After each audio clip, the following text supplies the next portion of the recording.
I'm Max Darrow, and this is The Minute. The Oakland Ballers are gearing up for their inaugural home opener in Oakland tonight. The city's newest baseball team will be playing in front of a sold-out crowd at Raimondi Park. First pitch set for 6:35 against the YOLO High Wheelers. Investigators are looking into the cause of this fire that tore through a construction site in Redwood City yesterday. The fire marshal said this morning there is no reason to believe that criminal behavior was involved with the fire. 8 homes are still under evacuation over concerns of falling scaffolding. 2 positive cases of bird flu have been confirmed in San Francisco. The health department announced that 2 chickens at a live bird market tested positive last month. The first 2 known cases were found in asymptomatic birds. Health officials say there is no threat to the public at this time. And the Bay Area's only primetime newscast at 8 and 9 p.m. on Pix Plus, 44 Cable 12.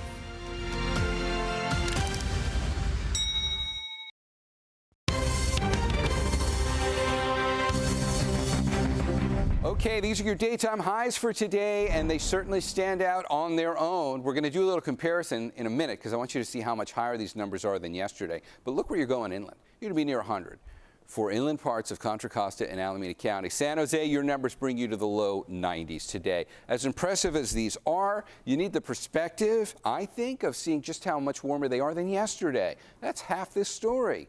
It's a big jump. There's a lot of 15 and 20 degree increases in heat today, especially for those inland locations through inland Contra Costa and Alameda County. San Francisco, you're going up about 15 or 16 degrees, and you can see that story holds true as well for many of our North Bay valleys. So if we take a look at the heat risk map today, that actually covers Thursday. You can see the improvement as we get towards the later part of this week. As conditions will improve, there's going to be a little more onshore flow here that really will allow these temperatures to start improving by the end of the week. The heat never turns off completely, certainly not entirely for the Central Valley, but it will get better for those of us in the Bay with immediate access to whatever onshore flow is about to increase. Best way to get a handle on this is to drill down into the specifics on the 7-day forecast. When you see a 7-day for the inland microclimates, this is talking about North Bay valleys, inland East Bay, like Concord and Livermore, and these are all pretty much applicable to those locations.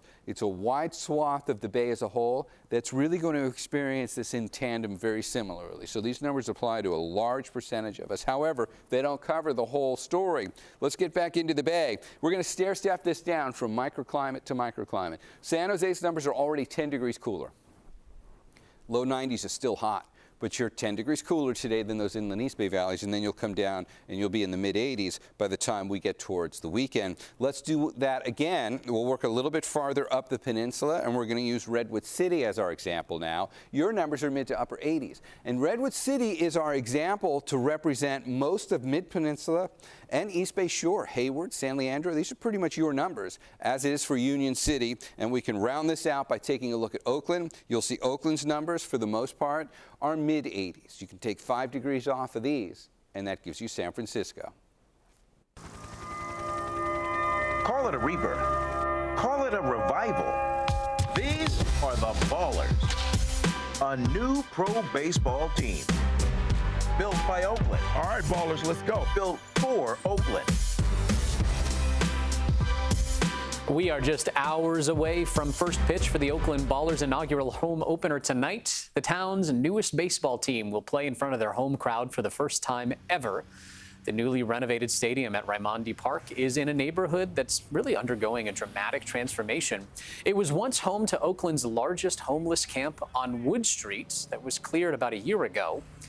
The Ballers have spent $1.6 million upgrading the park. Today on our morning edition, Reed Cowan and I hopped onto our VR set to give you a little bit of a virtual view of the stadium. Watch this. That is Raimondi Park right behind us. This is probably a good idea of what the view from the center field seats will look like. Yeah, awesome. Can you imagine what it's going to be like at first pitch? So Fantastic. Many people cheering.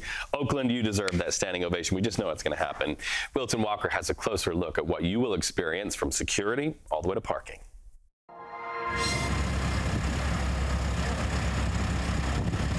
Yeah, we're very close. We're putting the final touches in. It's a little bit stressful because we got a lot of little things to go, but there's gonna be baseball here on June 4th.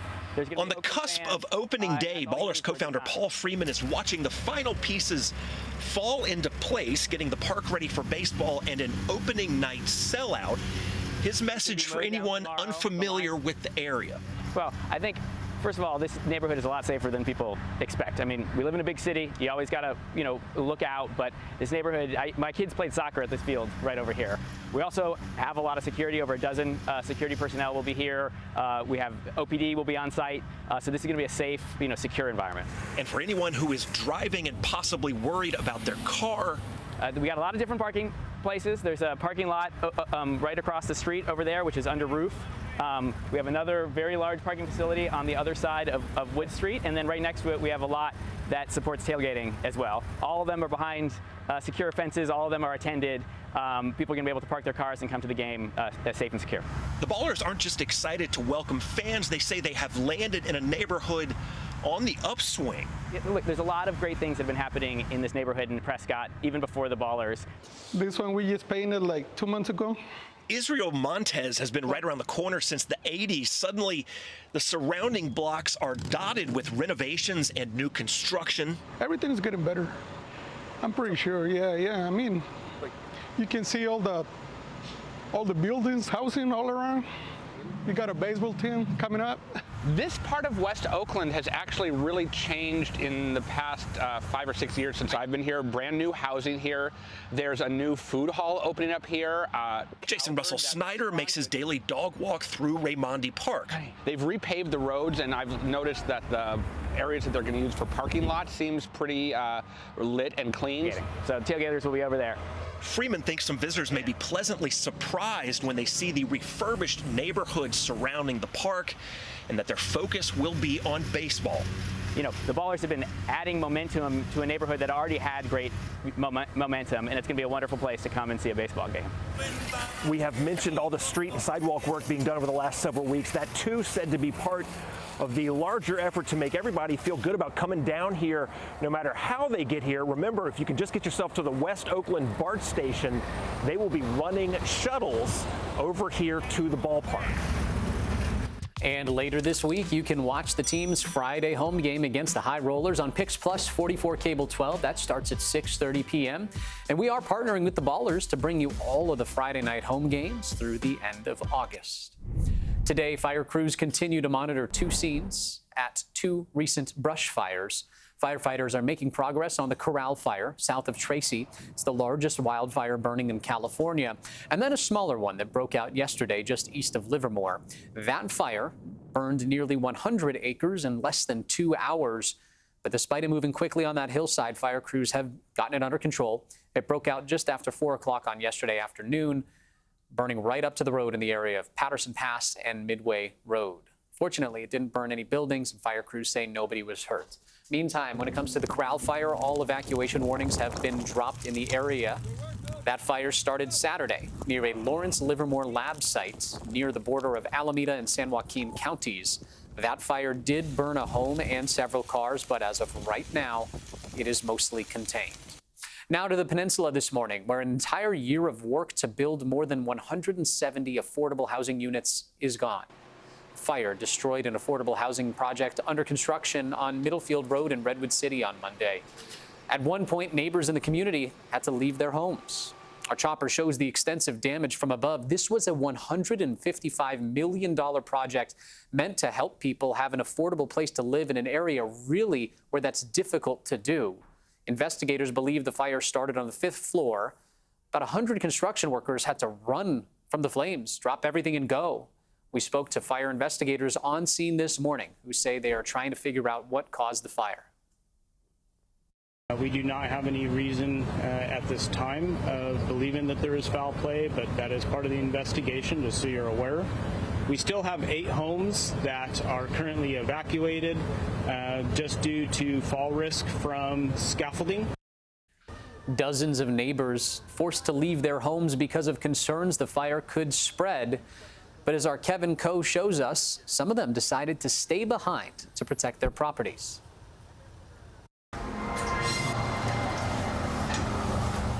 Oscar Mendoza first saw the North Fair Oaks fire on his balcony. Everybody was scared, man, because it's the first time we see something like that. He and his neighbors were told to evacuate by first responders, but he was one of many who didn't leave. They kicked everybody out. You know, they started evacuating everybody, but honestly, man, as you can see, a lot of people didn't want to evacuate, you know, because they have so much value stuff inside the house. That's when they were like knocking.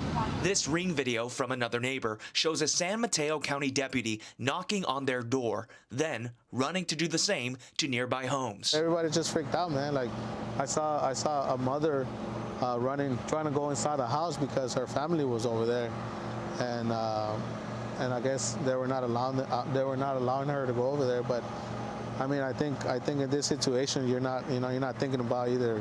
You just want to go see your families. Those who stayed with their homes were hosing down their roofs, including Nathan, who took this video. Something you see in a movie or, you know, something that happens somewhere else, but you never realize that it's going to be this close to, you know, where you're staying at. Luckily, everyone here just got some hoses and they started spraying it all. Alexis was told to evacuate as well. This is my house right here across the street. While he was evacuated, he came back once the fire died down. We're all okay, so that's a good thing. Neighbors were concerned about other properties catching on fire. As you can see on the other side, there's a lot of dry grass, so it just started catching on fire. From Oscar's balcony, we could see firefighters spraying down a hot spot right by a broken wooden fence. Well, that's part of the construction. That's the insulation. Yeah, like a lot of stuff like that were flying off. I think it's part of the insulation stuff, yeah. And that's very easy to catch on fire. We also saw car covers with burnt out holes from hot ashes that were spread throughout this neighborhood. Like I was gonna lose everything, man. Like I got my cars over here on the street. I mean, I still haven't taken it out, but I'm here just in case like any ashes come on it, you know, I'm able to turn it off. Oscar is thankful for firefighters putting out the flames quickly, but he hopes this fire can lead to some changes in the future. I think they need to be more, the county need to be more concerned about the new construction, because especially for something like that, it could affect pretty much a whole community. The North Fair Oaks neighborhood is home to many lower-income immigrant families where affordable housing is especially needed in the county. San Mateo County Supervisor David Canepa told us the county is committed to rebuilding. Our cost for a house in San Mateo County is one of the highest in the nation at $2 million. And so we have a lot of people who are interested in having affordable housing. And what this does is it delays what could have happened a lot quicker. So we're vigilant. We're going to make sure that we continue here in San Mateo County to build the housing that we so desperately need. Right now, the cause of the fire is under investigation, but we do know that windy conditions really complicated the firefight. Listen. And I saw the wind either die down or shift, and I was secretly, you know, being very thankful for that, because that's very helpful for us. The wind, as soon as the wind starts blowing, it just pushes the embers into the neighborhood. Stay with us for continuing coverage on these fires. We will keep you updated on air and online at kpix.com and streaming on the free CBS News app. Still ahead on CBS News Bay Area, a plan to bring bike lanes to a major peninsula road for the first time. But at what cost? Why some small business owners say they are scared it'll hurt their bottom lines. Plus, after years of rising rent prices, we'll take you to the Bay Area city where rents are actually dropping.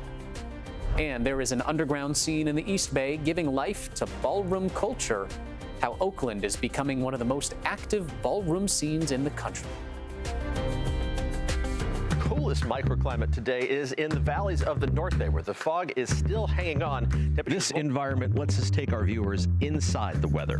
Microclimates, the fog, the rain, we can explain in 3 dimensions and show you what's going to happen. The offshore wind on our real-time map showing that east to west movement. The way everyone else is doing weather on television is like riding on horseback. This is space travel. Virtual weather on KPIX. You've just got to see it.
got a heat advisory for most of the Bay today. You can see the areas showing up in orange would be North Bay, Inland, East Bay, and San Jose. This is coming on really fast. And just in case this is inspiring you to maybe want to go to the beach today, the unfortunate co-occurrence of a beach hazard statement. So you're going to have high waves along our coast Wednesday and Thursday. Just be very careful if you're thinking of going to the beaches. Don't turn your back on the waves. It's a plan to transform a major thoroughfare on the peninsula. Caltrans and the city of Palo Alto are working to bring something to El Camino Real that has never had it before: designated bike lanes. You know, just recently we told you about a similar project in San Francisco aiming to make Soma safer and more accessible to cyclists and pedestrians. City crews there are adding protected bike lanes with planters separating them on Folsom and Howard. They'll also put in raised crosswalks as well as a dedicated public transit lane. But as Arlen Ramirez reports, the lanes coming to the peninsula could come at a cost to merchants.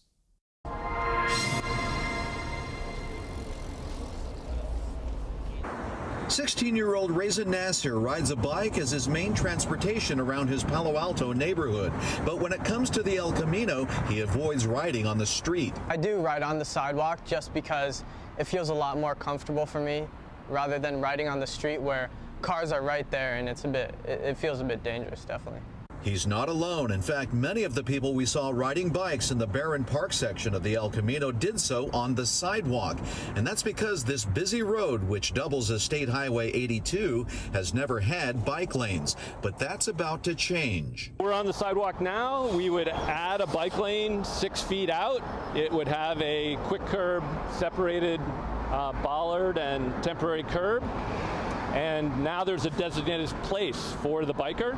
Ken Kirshner with the Silicon Valley Bicycle Coalition is one of the advocates working with the city of Palo Alto and Caltrans to build bike lanes into a major repaving project coming to the El Camino this fall. The finished lanes would look something like these lanes recently installed in San Jose. As you know, El Camino is quite in poor pavement condition, and this is an opportunity to narrow the lanes, slow the speeds down, put in bikeways, and remove parking, all of which will be transformational.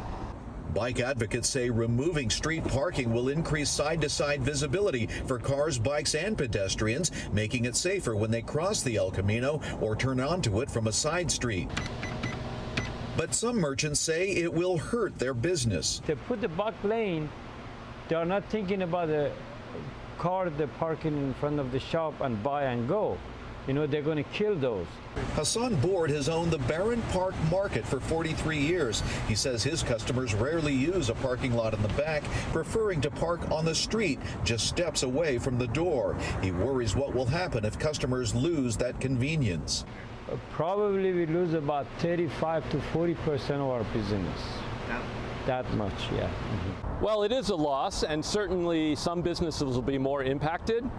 And for each business, there can be a mitigation plan, and we'd like to help with that because biking is business friendly. And Kirshner points out that many bike riders frequent the businesses on their bikes.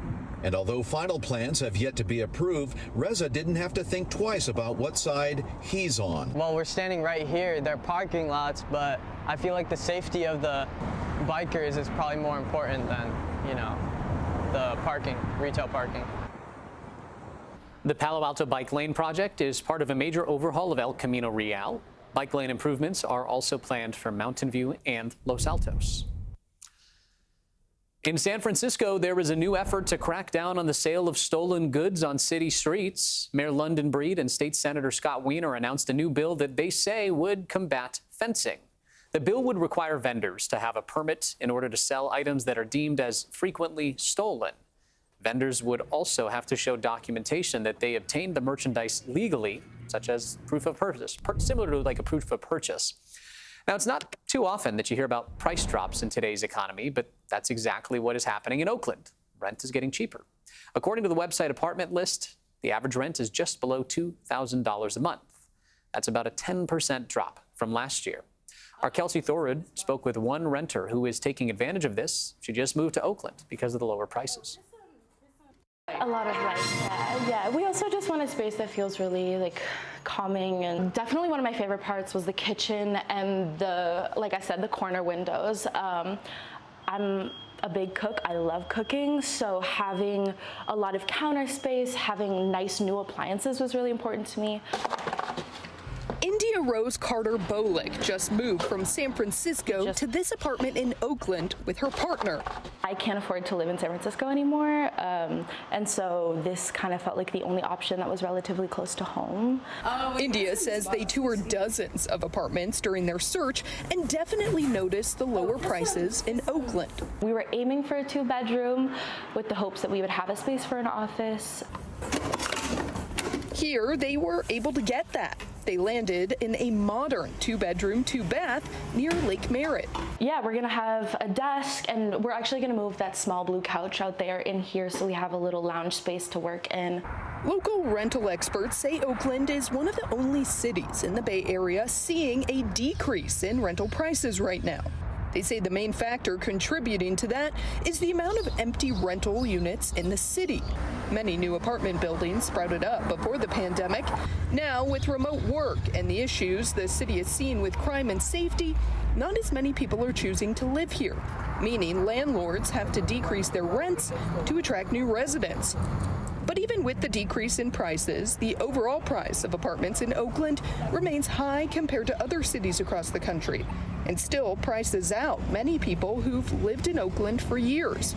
That's something India told us she thinks about a lot. So I don't really know if the apartments that are more accessible to lower class incomes are having that same change. I don't know if they've decreased as much as like these apartments in downtown Oakland have changed.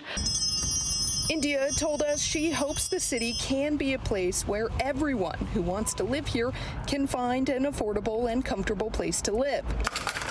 She and her partner are already hitting the ground running, excited to call this city their new home. Every morning I wake up and I'm so excited to be here, and I'm really excited to get to know this community and create more connections with the different pockets of communities within Oakland. For comparison, the average rent for a 1-bedroom apartment in San Francisco is just around $2,700 a month. It's about $700 more than what you would pay in Oakland. San Francisco also did see a decline in rental prices, but it was only about a 1.5% drop. As Kelsey mentioned, supply and demand really is an issue in Oakland. The East Bay Rental Housing Association says it's likely temporary as the market straightens out, but it could come at a loss for the city as a whole. It sounds great on the surface to have the vacancies because you'll likely have a more reduced rate. However, it means that municipalities won't necessarily have the kind of revenue to sustain the city and city services. Barnes adds the excess of empty apartments is mainly in higher-end units around the downtown corridor, which still has struggled to bounce back from the effects of the pandemic. Still ahead, a look at the history and cultural significance of ballroom culture. Ballroom was very much an escape for me. Our Itai Had hits the runway and shows us how the underground scene is making it to the mainstream, providing a safe space in the East Bay.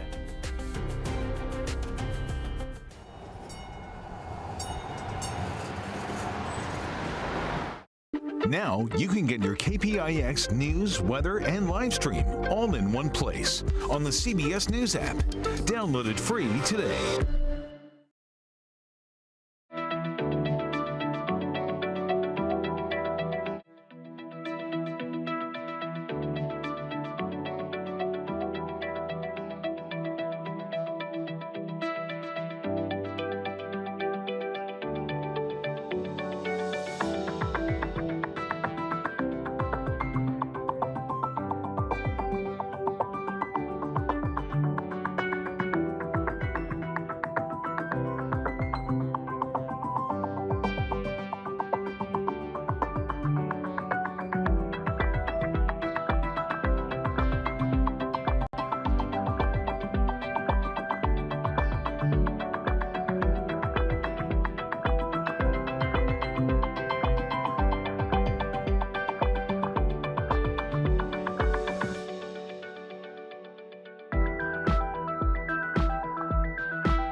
the heat risk map shows you where the problem spots are for today. You definitely see the bands of red for the Central Valley showing you where we've got a major exposure to heat-related health impacts there. Most of the bay's orange, which is a moderate degree, but there are areas in the North Bay which fall under the red category, Windsor and much of Napa Valley. So just the wide view on here, if you're in red, you probably want to avoid doing the work outside today, if you've got a profession where you're in direct sun. If you're in orange, which is the majority of the bay, you can probably go about your daily life, but you do have to take the heat into consideration today. That means finding the shade and staying hydrated. Let's get into that 7-day forecast for our inland microclimates. This is the one which is going to feel this the most. You've got temperatures near 100 back here for Tuesday and Wednesday, and then we will get some improvement once we get towards the end of the week and into the weekend. San Jose will represent some of our warmer numbers in the interior of the bay. Instead of 100, you'll be around low 90s today, cooling down to the mid 80s by the weekend.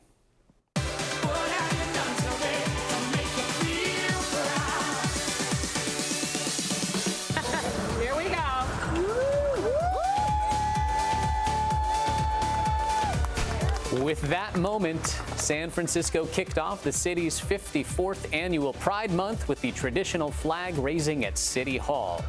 San Francisco may be the epicenter of the Bay Area's LGBTQ+ culture, but in Oakland, voguing takes on a new life, giving gender fluid and trans people of color a safe space to be themselves. Our Itai Hod takes us inside the colorful world of Oakland's underground ballroom scene.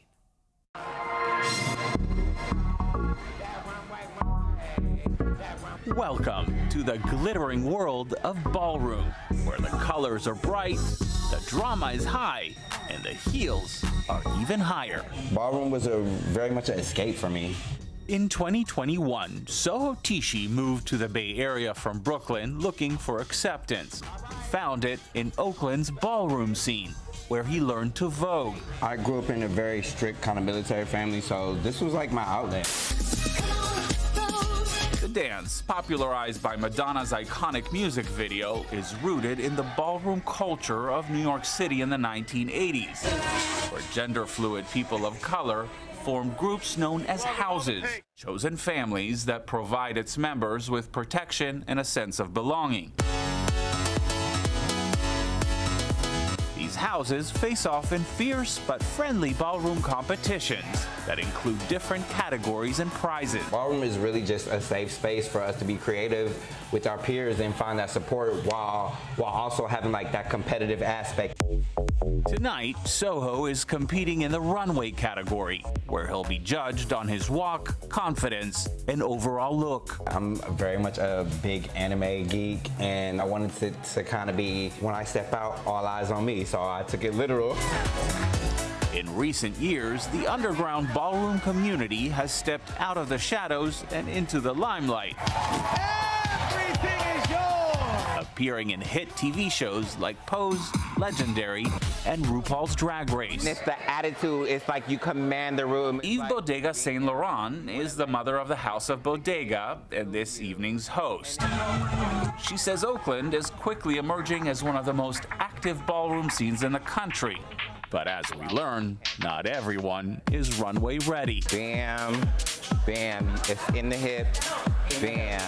Am I doing this right? You a little clunky, but we're gonna get it together. Tonight, the rivalry is between 8 different houses, each in its signature color.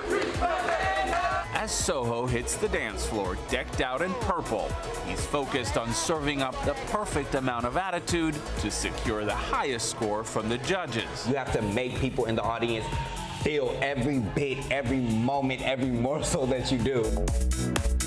In the end, Soho takes the prize, stomping out the competition while putting his best foot forward. Ballroom culture allows people to openly express themselves, find community, or even find themselves. We spoke with a fashion artist who explained why this is such a safe space. Listen.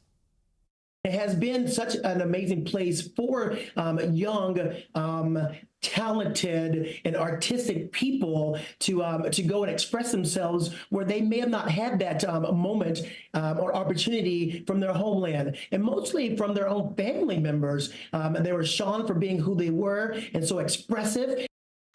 Boris Powell also said that many people would run away from home to the ballroom where it felt safe for them. It likely saved many lives. We'll be bringing you stories like these ones all throughout June. You'll be able to find them all on our website, kpix.com. Coming up in our next half hour, an East Bay family was ready to pack up and leave the Bay Area, but that all changed. How the Oakland Ballers are winning the hearts of their neighbors. And firefighters taking a leap of faith to fight flames. Meet the elite team jumping into danger from the sky above.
I'm Max Darrow, and this is The Minute. Oakland A's relief pitcher Michael Kelly has been suspended for a year.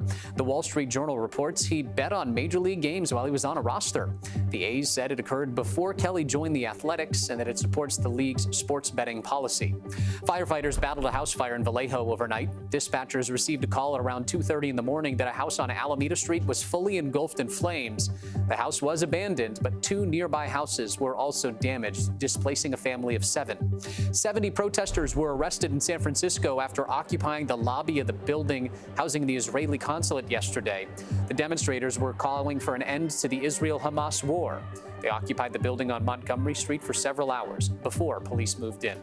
And the Bay Area's only primetime newscasts at 8 and 9 p.m. on Pix Plus, 44, Cable 12.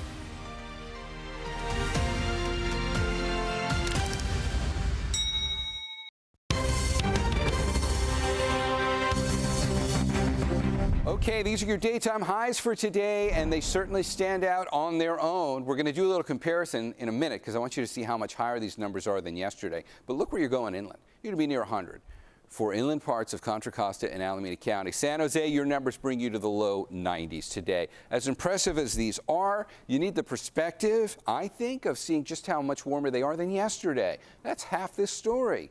It's a big jump. There's a lot of 15 and 20 degree increases in heat today, especially for those inland locations through inland Contra Costa and Alameda County. San Francisco, you're going up about 15 or 16 degrees, and you can see that story holds true as well for many of our North Bay valleys. So if we take a look at the heat risk map today, that actually covers Thursday. You can see the improvement as we get towards the later part of this week. As conditions will improve, there's going to be a little more onshore flow here that really will allow these temperatures to start improving by the end of the week. The heat never turns off completely, certainly not entirely for the Central Valley, but it will get better for those of us in the Bay with immediate access to whatever onshore flow is about to increase. Best way to get a handle on this is to drill down into the specifics on the 7-day forecast. When you see a 7-day for the inland microclimates, this is talking about North Bay valleys, inland East Bay, like Concord and Livermore. And these are all pretty much applicable to those locations. It's a wide swath of the Bay as a whole that's really going to experience this in tandem very similarly. So these numbers apply to a large percentage of us. However, they don't cover the whole story. Let's get back into the Bay. We're going to stair-step this down from microclimate to microclimate. San Jose's numbers are already 10 degrees cooler. Low 90s is still hot, but you're 10 degrees cooler today than those inland East Bay valleys, and then you'll come down and you'll be in the mid-80s by the time we get towards the weekend. Let's do that again. We'll work a little bit farther up the peninsula, and we're going to use Redwood City as our example now. Your numbers are mid to upper 80s, and Redwood City is our example to represent most of mid-peninsula and East Bay Shore. Hayward, San Leandro, these are pretty much your numbers, as is for Union City, and we can round this out by taking a look at Oakland. You'll see Oakland's numbers, for the most part, are mid-80s. You can take 5 degrees off of these, and that gives you San Francisco. Call it a rebirth. Call it a revival. These are the Ballers, a new pro baseball team. Built by Oakland. All right, Ballers, let's go. Built for Oakland.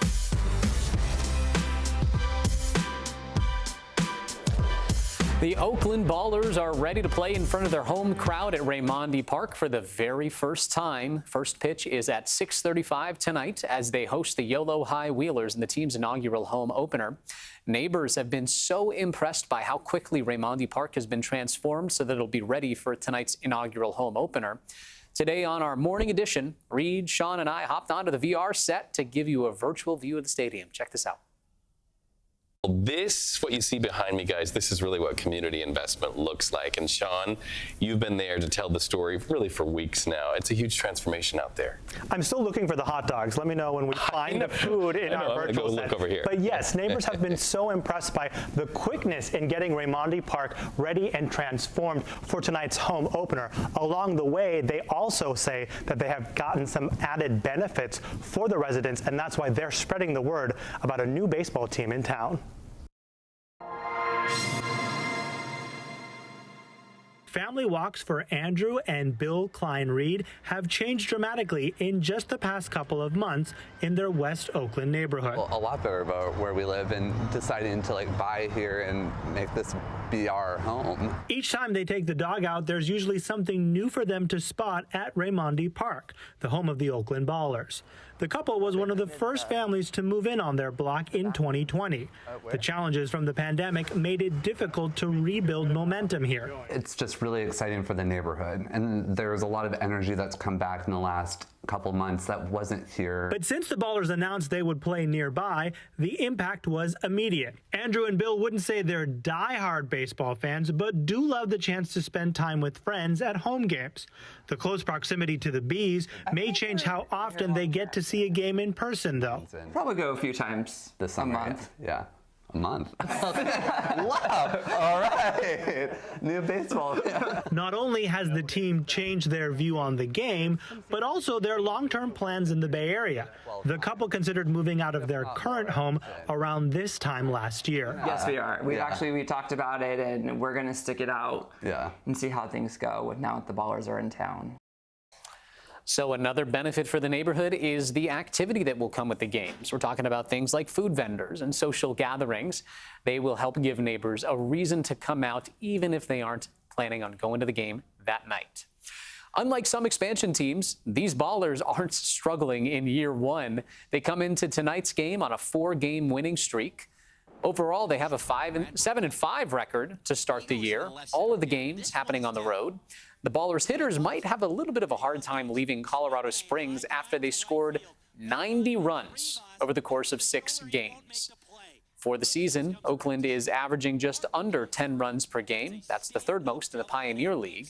When it comes to the pitching, this is a great story here. Reliever Brody Iglite is the only Bay Area native on the roster. He grew up in Martinez. And as our Matt Lively reports, he's excited for the chance to pitch in front of some familiar faces. I was getting ready to give up baseball, and then I threw a few bullpens, threw a few live ABs, and realized like I still got something in the tank. Brody Aglite will show what he still has for the Ballers. The Martinez native went to Alhambra and pitched at SF State in college. Being close to family is a big priority. My mother actually has MS, so it's kind of hard for her to move around and kind of hard to get her out of the house. I know kind of getting her away from that and watching her and my brother play baseball kind of really just kind of frees her mind. So I thought, you know, if I could get anywhere close to home, it'd be perfect. Aglite wasn't originally a Baller. He was signed by the Ogden Raptors after the Pioneer League tryouts. Ready to move to Utah, the Raptors manager surprised him with a trade. He called me like a few days later. I was actually working at the time. He called me a few days later. He's like, yeah, I just traded you to Oakland. You know, coming back home and being able to stay at home was that really kind of just like, I had to go like by myself, but I was just fired up after that. Now close to mom, Aglite can also lean on his brother and dad, who act as a second pair of eyes after the games. It's cool being able to, like, you know, throw live ABs or throwing a game and coming home and kind of debriefing with, you know, my brother, who kind of acts like a second dad, like a coach in a way, or my dad too, just kind of being able to tell them how I felt and kind of show video, then being able to have them come out to the games too. For the Martinez kid, it means a lot to represent the East Bay and continue a proud legacy of baseball in Oakland. They got rid of the Warriors, the Raiders, soon to be the A's. So I feel like we're going to kind of fill that void and kind of bring a lot more fans to baseball and to Oakland as well. And again, later this week, you can watch the team's Friday home game against the YOLO High Rollers on Pix Plus 44 Cable 12. That begins at 6:30 p.m. We'll be bringing you all of the Friday night home games through the end of August. Up next, they are known as the Navy SEALs of firefighting. So what does it take to belong to this elite squad? We give you a look at what it means to be a smoke jumper.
Got a heat advisory for most of the Bay today. You can see the areas showing up in orange would be North Bay, Inland, East Bay, and San Jose. This is coming on really fast. And just in case this is inspiring you to maybe want to go to the beach today, the unfortunate co-occurrence of a beach hazard statement. So you're going to have high waves along our coast Wednesday and Thursday. Just be very careful if you're thinking of going to the beaches.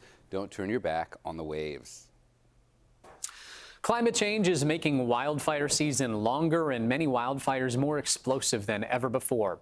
According to the NOAA, 10 of the state's largest wildfires have happened in the last 2 decades, 5 of them in 2020 alone. That included the CZU Lightning Complex fire that burned in San Mateo and Santa Cruz counties. Fighting California wildfires is a science. And with temperatures rising, there's a never-ending race to develop the best technology to fight the flames, using everything from air tankers to night vision cameras and helicopters.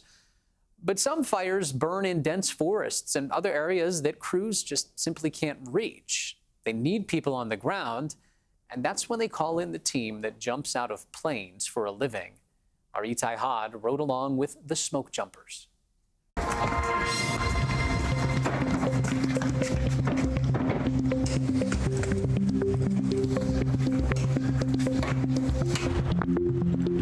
When 33-year-old Cole Skinner says he'll be dropping by his workplace, he means it literally.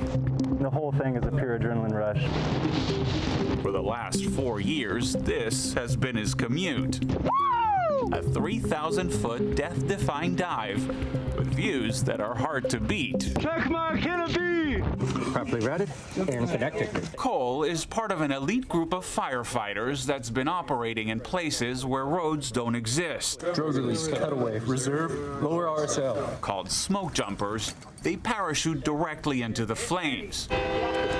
When the sirens sound, smokejumpers pack on their gear and load onto a short C-23 Sherpa plane. Once the horn blows, we have about 2 minutes to get our jump gear on, and then we're boarded onto the planes in less than 10 minutes. Becoming a smokejumper isn't for the faint of heart. Rookie candidates are expected to be in top physical shape and have some firefighting experience. The group's missions are often miles away from civilization, which is why they bring everything they need with them. Their gear can weigh up to 120 pounds. That looks good. And as we learn, wearing it all in the middle of summer isn't exactly a breeze. How hot does it get in one of these things? Incredibly hot, yeah. On the tarmac sitting out there, the tarmac can be well over 110, over 120 degrees. This is made of Kevlar material, it doesn't breathe. Smoke jumping dates back to 1939 when the U.S. Forest Service realized it needed to stop remote fires before they became too big to handle.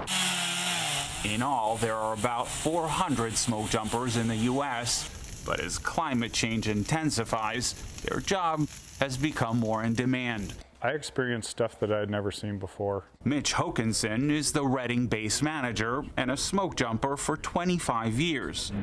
He says these days fire seasons are getting longer and longer. Instead of getting laid off in October, we were working till December, and we were starting earlier. Normally fire season wouldn't start till June. Now it's starting end of April.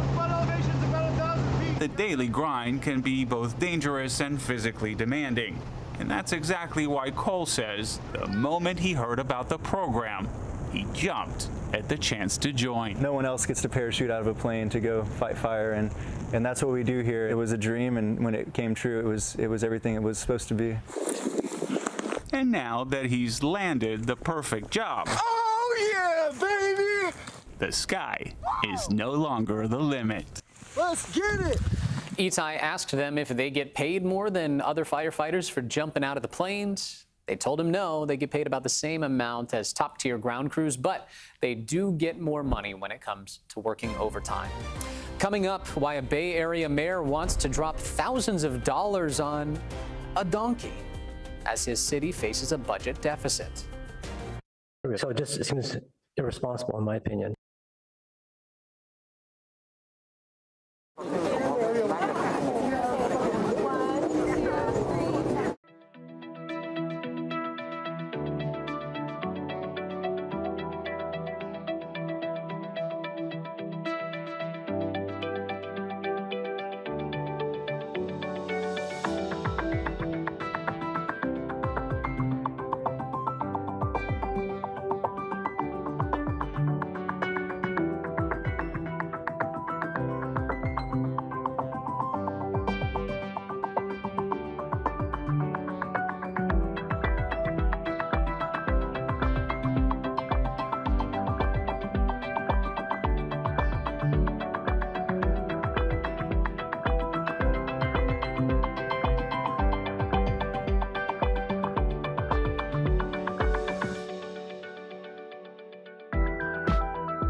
map shows you where the problem spots are for today. You definitely see the bands of red for the Central Valley, showing you where we've got a major exposure to heat-related health impacts there. Most of the Bay's orange, which is a moderate degree, but there are areas in the North Bay which fall under the red category. Windsor and much of Napa Valley. So just the wide view on here. If you're in red, you probably want to avoid doing the work outside today. If you've got a profession where you're in direct sun. If you're in orange, which is the majority of the Bay, you can probably go about your daily life, but you do have to take the heat into consideration today. That means finding the shade and staying hydrated. Let's get into that 7-day forecast for our inland microclimates. This is the one which is going to feel this the most. You've got temperatures near 100 back here for Tuesday and Wednesday, and then we will get some improvement once we get towards the end of the week and into the weekend. San Jose will represent some of our warmer numbers in the interior of the Bay. Instead of 100, you'll be around low 90s today, cooling down to the mid 80s by the weekend. Medical bills are piling up for an animal that inspired an animated movie character. Now, one Bay Area city wants to drop thousands of dollars to help him out. This donkey in Palo Alto was used as the inspiration for the 2001 film Shrek. But as he is reaching his golden age, his medical bills are piling up too. The city is willing to help out by stepping in and helping out, but as our Lauren Toms tells us, the plan is getting some pushback.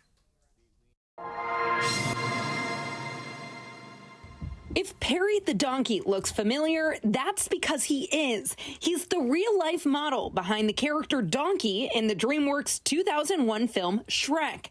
And Mike Holland volunteers regularly to keep him healthy and fed. In 1999, he reinvented himself as a movie star. And so they came here and studied Perry and took pictures. And so when you're looking at the body in the donkey in Shrek, that's his body, or it was back in 1999. Perry's entered his golden years. His 30th birthday is on June 9th, and the medical bills are starting to add up. What the vet referred to as old man problems. It's now between $25K for the three of them, and then $15K for the additional unexpected medical demands. Support for Perry, along with pals April and Buddy, are entirely community generated, aside from a 2016 grant from the city. That's in large part because they're a staple of the Barron Park community. We have grandparents who remember playing with the donkeys as little kids, bringing their grandchildren now. So this isn't new. This is going back, at this point, 70 years. In addition to selling their own merchandise and compost, these donkeys rely on donations. That's when the city of Palo Alto stepped in, offering to match community donations up to $10,000. So far, they've matched $4,000, and Mayor Greer Stone said in a statement to CBS News that the grant is a small investment with big return, realized in the form of smiles and well-being for the community. But some see the expense as unnecessary. In a recent city council meeting, Councilmember Greg Tanaka said he didn't think this was the best use of their discretionary fund. I have to object giving $10K away because, the city's losing money. We have a deficit this year. We have a deficit next year. So it seems irresponsible, in my opinion. But Mayor Stone argues they have to put that discretionary pot to use before the next fiscal year. And as a reminder, there's about $77,000 left in the council contingency. It doesn't roll. It expires July 1st and does not roll over. For Mike, he can't see a world without these donkeys, a lineage that's been in this community since the 50s, providing a uniquely Bay Area kind of emotional support for neighbors. I can't imagine this not happening. I'm not the first person to volunteer here, and I certainly won't be the last.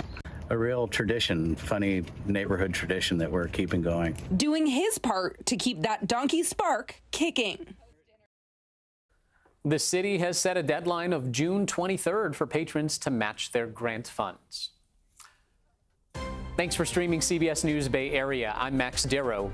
We'll be right back with your first alert forecast and a look at your top stories.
Right now, city leaders in Oakland are welcoming the Oakland Ballers ahead of their inaugural home opener happening tonight at Raimondi. And community can work together to really achieve a goal, a pivotal moment in the city of Oakland. I mean, I remember when the conversation first began last year about the idea, the vision of Raimondi Park and what it could be. A vision of how, you know, baseball was being stricken and taken away from Oakland, but we reclaimed it with community, with the fan base. And I think that all the folks here with me today can say that Oakland has some of the best fans on earth.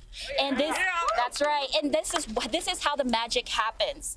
You know, I know that here in the city of Oakland, a lot of people want to talk about how, you know, the city can't actually get things done in regards to fields or what have you. This is proof that when you invest funds into it, when you invest your hard work and sweat into it, anything can happen. And so I just want to say thank you so much to the Ballers team. Y'all are so amazing. You know, Raimondi Park is just not a park. It has really rich history from baseball greats like Frank Robinson and Kurt Flood, perfecting, you know, their swings, their throws, their pitches right here on this very ground. And I think that this is actually a huge service, not only to remembering them, but it actually does a huge service for the community around here. Remember, and I hope that you all will bring up an old picture of what the site looked like before. Remember that Northern California had the largest encampment right here across the street. Right here, the largest encampment in Northern California. When I came into office, we actually cleaned up that encampment and we housed 85% of those that were living there. But 100% of all those who wanted services and wanted to be housed were housed. And so what that means is that now we have affordable housing being built in this space. Now we have Raimondi Park that has been invested in. And I want to just shout out Brian Carmel, Paul Friedman, and everyone that the Ballers clearly love that have put their sweat and tears into this. And so could we just get a round of applause for Paul and Brian? I also want to say that, you know, we know that we made it now two big announcements. The sale of the Coliseum in Deep East Oakland, an area that has been forgotten about by elected officials, by politicians and investors alike. Now we're going to see that space thrive and grow. We've also seen that West Oakland has been continuously forgotten about, while again, politicians and investors have come and gone. Now we're seeing that activation here. So this is what I'm talking about. This administration isn't about just the talk, it's about the action. And so as crime is coming down, we are also able to chew gum while we walk, meaning we can actually invest and do other things, all the while making sure that our public safety and the people in the city of Oakland, the businesses feel safe. And so with that being said, I do want to call up Councilmember Fife. This work cannot be done without partnership. And this is why it's so important that the mayor's office works closely with the council members. And so Councilmember Fife is a huge leader on this, but I would be remiss if I didn't announce and say thank you so much to city workers who got permits through, who actually did the hard work of making sure that the area is clean in partnership with the Ballers. And so our city staff is here. City staff, please raise your hand. Thank you. It takes all of us. And so with that being said, Councilmember Fife.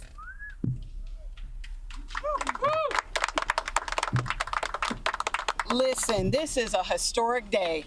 This is a historic day at a historic park. I feel like it's historic heat this early in the morning. I don't know. But I want to just really give a shout out also, as the mayor did, to our city staff. We got here in record time because our staff are working overtime to make this project possible.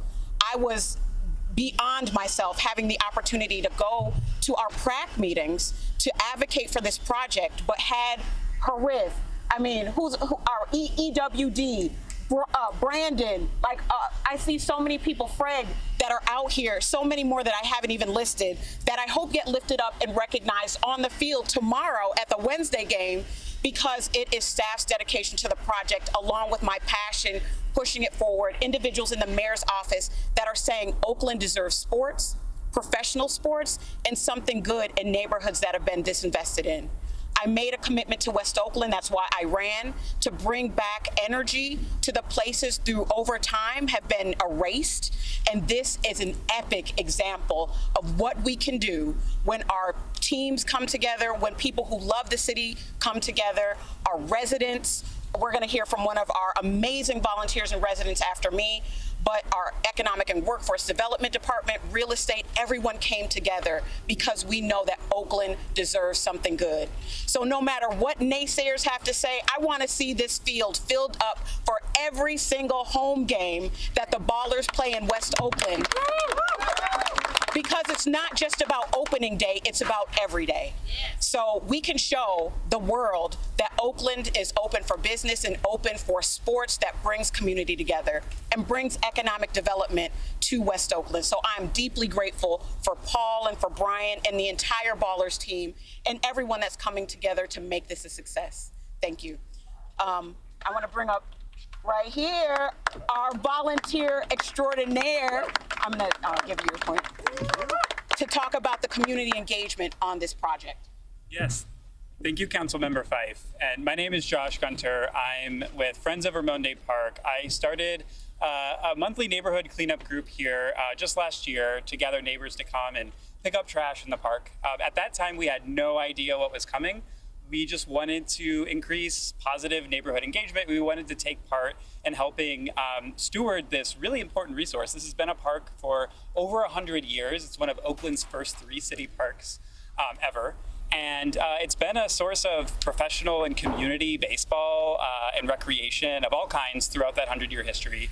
And so I'm so proud that Mayor Tao, our council member Carol Fife, as well as the Ballers organization had this bold vision. I will have to admit, when I first heard it, I was like, whoa, can this happen so quickly? But it did. And one thing that I want to pick up on that both the mayor and Councilmember Fife said was the robust community engagement and involvement from even before day one.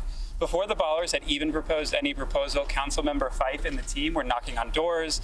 They were at the Prescott Farmers Market. They held numerous community meetings to gather feedback. And once that feedback was gathered, they then took the proposal to 3 Parks and Rec committee meetings, 2 city council meetings. They showed up, answered some tough questions, changed their plans based on feedback, and really solicited proactive ideas from the neighborhood on things that people living here and who volunteer here all the time might like to see. So from my perspective, this is just such a great example of what happens when the city, businesses, private investors, baseball teams, volunteers, community groups, not just Friends of Raimondi, but so many others were involved from day one. And I'd also be remiss to highlight how this is not just about baseball and it's not just about what's happening here in the park today. As part of this effort, all of these streets surrounding the park used to be crisscrossed with railroad tracks. Those railroad tracks are now gone. These streets are now repaved so that cyclists, pedestrians can now safely access the park. And to me, that is worth the entire project for all of these new people, families, longtime residents. Anyone who wants to come and enjoy Raimondi can now have a safe, accessible experience. So I'm tremendously happy that the Ballers have decided to call Raimondi home. I'm excited for me and our volunteers to continue to help steward the park. Thank you again to Mayor Tao, Councilmember Fife, the Ballers organization, and all of the countless city workers who've been out here for months, city workers and contractors, repairing the fields, resodding, repairing the streets, pulling up railroad tracks. Oakland works so incredibly well. We have the hardest working staff, I think, in the Bay. So thank you. Let's a round of applause for the city and our workers for doing this. So thank you again. Please come to a game. Volunteer with Friends of Raimondi. We'd love to have you. And now I'd like to turn it over to our next speaker, Joe Ernst. Thank you. It's really a pleasure and an honor to be able to participate in this today. Prescott Market, our project across the street, initially started out as a building block, the need to create an amenity for our work there on R&D campus, but really quickly became an opportunity to engage with the community through food over a long-term basis. And from that, what has really evolved now is a true partnership with the city, with the mayor, with Councilmember Fife, with the community, especially. This is for us as a long-term project, and we're just so honored. The Ballers, so happy you chose Raimondi and bring baseball, keep baseball in Oakland. What a great thing. So, the momentum is here. This is, it's happening here, and great to be a part of it, and look forward to the game tonight. So thank you very much.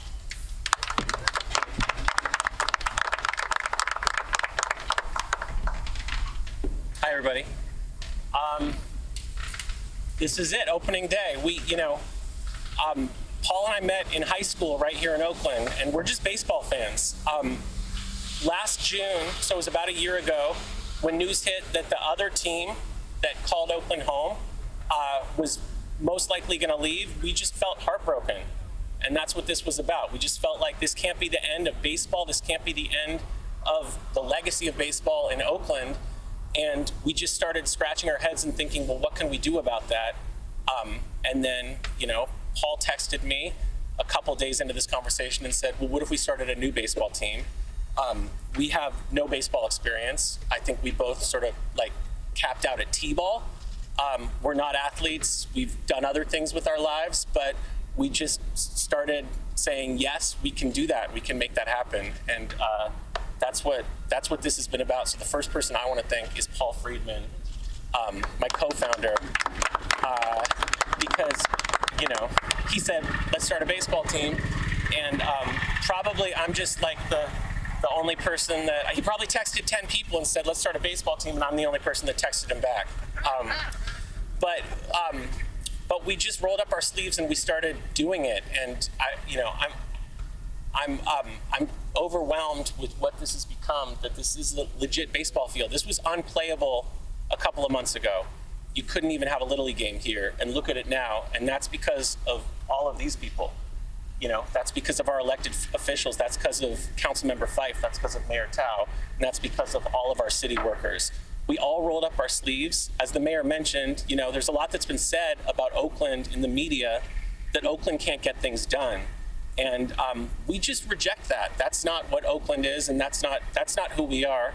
And so the only way to really, show otherwise is just to prove it. And so that's what this has been about for us, to showing what can happen when community members, elected officials, baseball fans, volunteers like Josh and his team from Friends of Raimondi, when everybody works together to get something done. So that's what motivated us to start a new baseball team, and now it's real, and we're incredibly honored to represent Oakland as its newest professional sports team. What our ask of you, our ask of the community, is that you come out for games. It's going to be a good time. It's going to be a vibe out here. What we want this to be is 48 block parties around a baseball game, and that's what it's going to feel like. We got about 4,000 seats, just over 4,000, and we want to keep it packed all season long. And I think that there's no box that we can be put in. I think that there's nothing to stop us. So this thing can grow to however we all decide that it can grow together. We really mean it when we say that this team is built by Oakland. This weekend we had community members literally just assembling lockers. People were bringing out their kids, just having a good time. And I think that, we're in a world now where people do things for themselves, but when you actually give back and be part of something that's bigger than yourself and roll up your sleeves and do something with your community, that is a much more powerful feeling. And so we want to extend that. That's the ethos of this team. We're built by Oakland. We're going to keep building with Oakland and by Oakland. And that's all I got. Thank you so much for being here. I'll turn it over to Paul.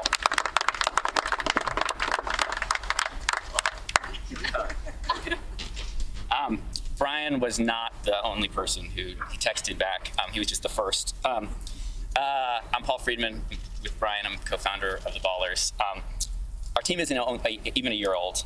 It's only been 6 months since we announced the launch of the team. And just over a month ago, this field wasn't playable, like Brian said, for even a Little League team.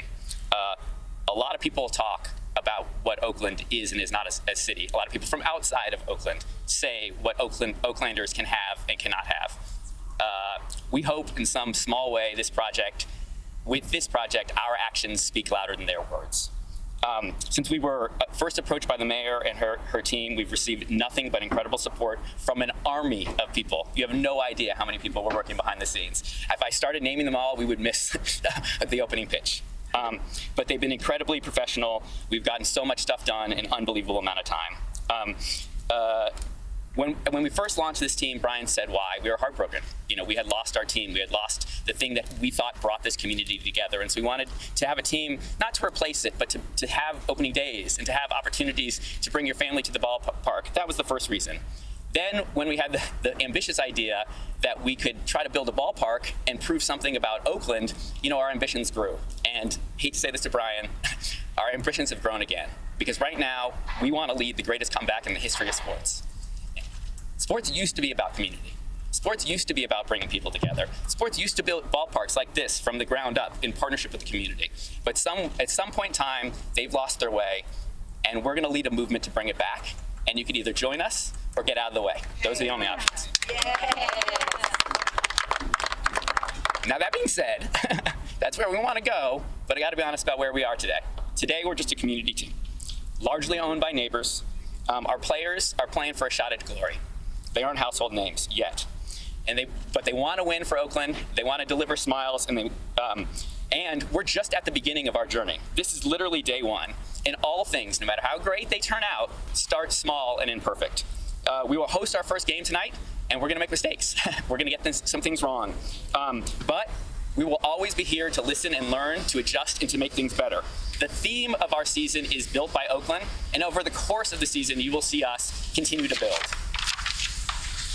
Today, a new era of baseball begins in Oakland. Let's build something great together. Thank you. Okay, I know we're going to do some on-field opportunities, or at least near-field opportunities to get some B-roll, but we will take a handful of questions before we do that. So, a couple questions regarding the Ballers. Can we do one-on-ones, Francis?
right, the heat risk map shows you where the problem spots are for today. You definitely see the bands of red for the Central Valley showing you where we've got a major exposure to heat-related health impacts there. Most of the bay is orange, which is a moderate degree, but there are areas in the North Bay which fall under the red category, Windsor and much of Napa Valley. So just the wide view on here, if you're in red, you probably want to avoid doing the work outside today, if you've got a profession where you're in direct sun.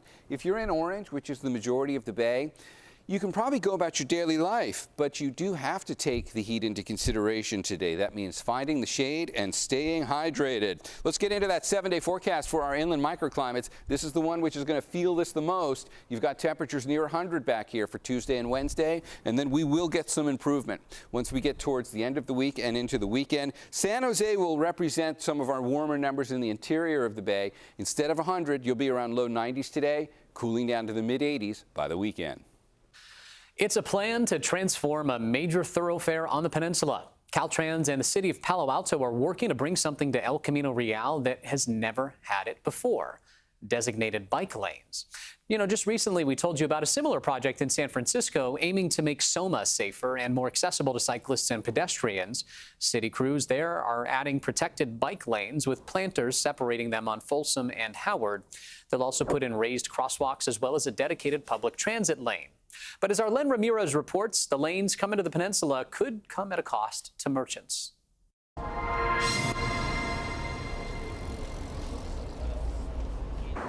16-year-old Reza Nasser rides a bike as his main transportation around his Palo Alto neighborhood.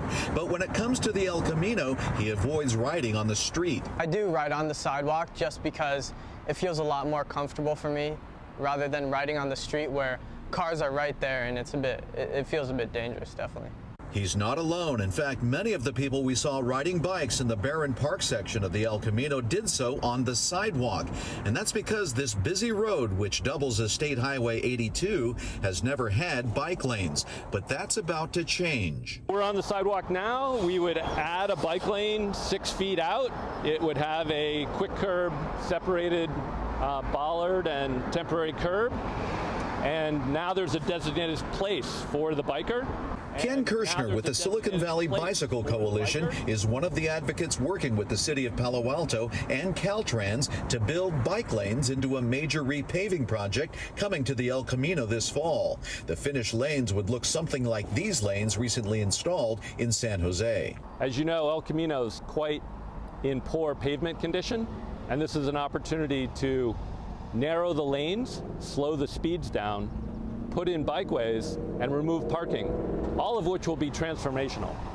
Bike advocates say removing street parking will increase side-to-side visibility for cars, bikes, and pedestrians, making it safer when they cross the El Camino or turn onto it from a side street. But some merchants say it will hurt their business. They put the bike lane, they are not thinking about the car they're parking in front of the shop and buy and go. You know, they're going to kill those.